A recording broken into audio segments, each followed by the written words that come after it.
नमस्कार MK news को स्वागत। जिला स्तरीय मांडिया दिवस पालित 2022 मसीह आरंभ होईछि मांडिया दिवस। मार्गशीर मास प्रथम गुरुवार को मांडिया दिवस भाव पालन करा जाउछि। परिवेश और स्वास्थ्य पर हितकर पुष्टि शस्यर बहुल प्रचार एवं व्यवहार यार मूल लक्ष्य। आज होछि मार्गशीर मासर प्रथम गुरुवार।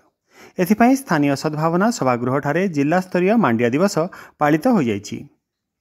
जिला मुख्य कृषि अधिकारी गोकुल चंद्र प्रधान अध्यक्षतार आयोजित उत्सव में कोरापुट जिलापाल मनोज सत्यवान महाजन मुख्य अतिथि भाव जोग देइथिले।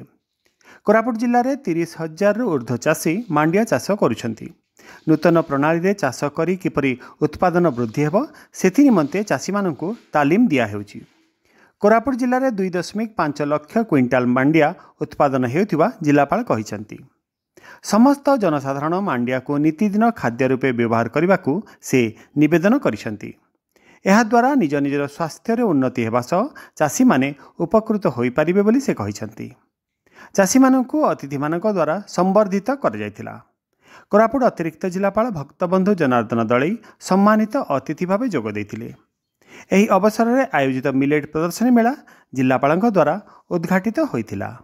एसएचजी एफपीओ मैसेज और लोक मान से अनुरोध कि आपन जीवन शैली जब अपन मांडिया जदि खाइबे मांडिया जदि अपनाइबा तो आपन जीवन शैली माने जो हाई प्रेशर बीपी रे प्रॉब्लम अच्छी कार किसी अन्य प्रॉब्लम अच्छी से सब प्रॉब्लम ऊपर अपन लो कॉस्ट सॉल्यूशन पाई पारबे। तो समस्त से अनुरोध कि एटलिस्ट अपन घरे मील खाऊचंती सेठी मांडिया रे व्यवहार करो। आम चाषी मैंने भी उपकृत होगा निजर देह भी अपन भले रखिपारे। वर्तमान आमर देखा तो 30,000 ऊर्ध्व चाषी आछंती जो चाष करुछंती और हमारे पाखापाखि नेला अबाउट 2.5 लाख क्विंटल ऊर्ध्व हमारा प्रोडक्शन है। प्रति वर्ष 4 एकड़ रु अधिक मांडिया चाष करे। उत्पादन होती कोन गला वर्ष 4 एकड़ को हमर 70 बस्ता मोर हेतिला सर।